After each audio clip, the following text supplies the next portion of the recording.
നിന്നെ പോലെ തന്നെ ഇന്നലെ രാത്രി ഞാനും ഉറങ്ങിയിട്ടില്ല. നിന്നോട് എന്ത് പറയണമെന്ന് അറിയാത്തതുകൊണ്ടാ വിളിക്കാതിരുന്നതും. വിസ്മയ്ക്ക് ഞങ്ങൾ കൊടുത്തിരിക്കുന്ന സ്ഥാനം നിനക്കറിയാലോ. പഠിച്ച് ഡോക്ടറായി കഴിഞ്ഞാൽ പിന്നെ അവളാണ് കുടുംബത്തിന്റെ കാര്യങ്ങൾ നോക്കേണ്ടത്. അത് നടന്നാൽ എനിക്ക് പിന്നെ ഇത്ര ബന്ധപ്പാടുണ്ടാവില്ല. നമുക്ക് നമ്മുടെ കാര്യം നോക്കാൻ പറ്റും. അതുകൊണ്ടാ അവളെ പിണക്കാതെ ഞാൻ മിണ്ടാതിരുന്നത്. മാത്രമല്ല, അവള് പറയുന്ന കാര്യത്തിൽ ഒരു ന്യായം ഉണ്ടെന്ന് എനിക്ക് തോന്നി. ഓഹോ, അപ്പോ വിസ്മയാണ് നിങ്ങളുടെ കുടുംബത്തിലെ ദൈവം. ആ കുലദൈവം പറഞ്ഞ കുടുംബത്തിലെ എല്ലാവരും പഞ്ചപുച്ചടക്കി കേട്ടോളണം. കൊള്ളാം, നല്ല ഏർപ്പാട്. രോഹിണി പ്ലീസ്, നമ്മുടെ പ്രശ്നത്തിന് വിസ്മയെ പിടിച്ചിട്ട് നീ വേറെ കളർ കൊടുക്കരുത്. ഇവിടെ ഇപ്പം നമുക്ക് നമ്മളാണ് പ്രശ്നം. നീ ഇല്ലാതെ എനിക്കും ഞാനില്ലാതെ നിനക്കും ജീവിക്കാൻ കഴിയില്ല എന്നുള്ളതാണ് പ്രശ്നം. അതിനുവേണ്ടി നീ ഇല്ലാതെ ഞാൻ ജീവിക്കും, ഞാനില്ലാതെ നീയും.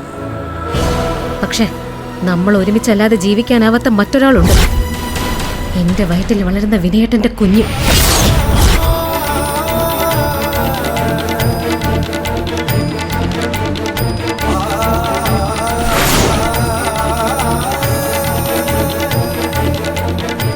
ദിവസങ്ങൾ തോറും അതെന്റെ വയറ്റിൽ വളർന്നുകൊണ്ടിരിക്കുകയാണ്. അതുകൊണ്ട് മാത്രമാണ് പെട്ടെന്ന് ഈ വിവാഹം നടത്തണമെന്ന് ഞാൻ വാശി പിടിച്ചത്. അല്ലാതെ കല്യാണം കഴിക്കാനുള്ള ആക്രാന്തം കൊണ്ടൊന്നും അല്ല. എനിക്കത് മനസ്സിലാവും. അതുകൊണ്ടാണ് കല്യാണം കഴിയാതെ ഒരു സഹോദരി പുര നിറഞ്ഞു നിൽക്കുമ്പോഴും ഞാൻ എൻ്റെ കല്യാണക്കാര്യം വീട്ടിൽ പറഞ്ഞത്. സത്യം പറഞ്ഞ ഇക്കാര്യം നന്നായി അവതരിപ്പിക്കാൻ ഒരു അവസരം ഉണ്ടാക്കാൻ വേണ്ടി മാത്രമാണ് മുത്തശ്ശൻ്റെയും മുത്തശ്ശിയുടെയും വിവാഹ വാർഷിക കല്യാണം പോലും നടത്തിയത്. പക്ഷേ വിസ്മയ പെട്ടെന്ന് എതിർത്തപ്പോൾ നമ്മൾ ഇങ്ങനൊരു അപകടത്തിലാണ് നിൽക്കുന്നതെന്നുള്ള കാര്യം വീട്ടുകാരോട് പറയാൻ പറ്റുമോ? ഇല്ല.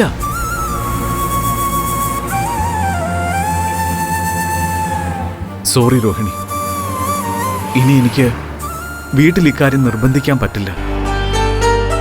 പക്ഷെ ഒരു കാര്യം ഞാൻ ഉറപ്പു തരാം, എനിക്കൊരു വിവാഹ ജീവിതം ഉണ്ടെങ്കിൽ അത് നിന്റെ കൂടെ മാത്രമായിരിക്കും. ഉറപ്പാണ്.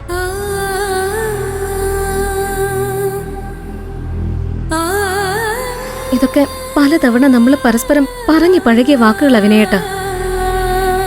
ഞാനിപ്പോഴും ആഗ്രഹിക്കുന്നത് എനിക്ക് വിനയേട്ടനെയും എന്റെ വയറ്റിൽ വളരുന്ന കുഞ്ഞിനെയും വേണമെന്നാ.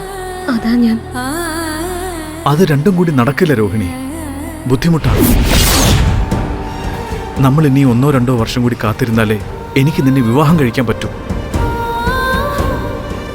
എന്നുവെച്ചാ വിനയേട്ടൻ എന്നെ വിവാഹം കഴിക്കുന്നതിന് മുമ്പ് എനിക്ക് നമ്മുടെ കുഞ്ഞിനെ പ്രസവിക്കേണ്ടി വരുമെന്നർത്ഥം. സോറി.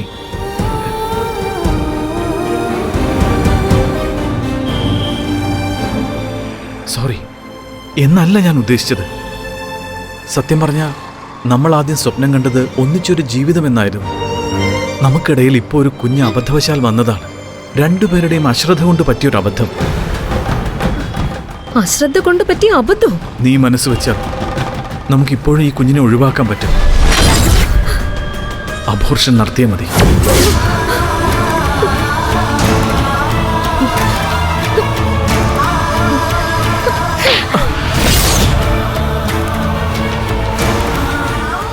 മണം കെട്ട മനുഷ്യൻ. അശ്രദ്ധയും അബദ്ധമൊന്നും അല്ല. എനിക്ക് ഈ വയറ്റിൽ തുടിക്കുന്ന ജീവൻ, എന്റെ സ്വപ്നം അത്. ഞാൻ ജീവിച്ചിരിക്കുന്നുണ്ടെങ്കിൽ എന്റെ വയറ്റിൽ വളരുന്ന ഈ കുഞ്ഞും ജീവിക്കും. മരിക്കുകയാണെങ്കിൽ ഒന്നിച്ചു മരിക്കും. അശ്രദ്ധയെന്നോ അബദ്ധമെന്നോ ന്യായം പറഞ്ഞ് സ്വന്തം കുഞ്ഞിനെ കൊല്ലാൻ പറയുന്ന നിങ്ങളെ മേലെ കാണണ്ട എനിക്ക്. ഞാൻ നോക്കട്ടെ എനിക്ക് എന്താ ചെയ്യാൻ പറ്റുന്നതെന്ന്.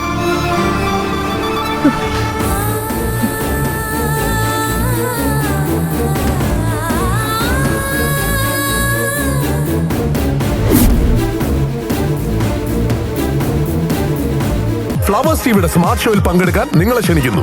ഉടൻ തന്നെ ഈ നമ്പറിലേക്ക് വിളിക്കുക. 7593829838. ഫ്ലവേഴ്സ് സ്മാർട്ട് ഷോ ഉടൻ വരുന്നു ഫ്ലവേഴ്സ്.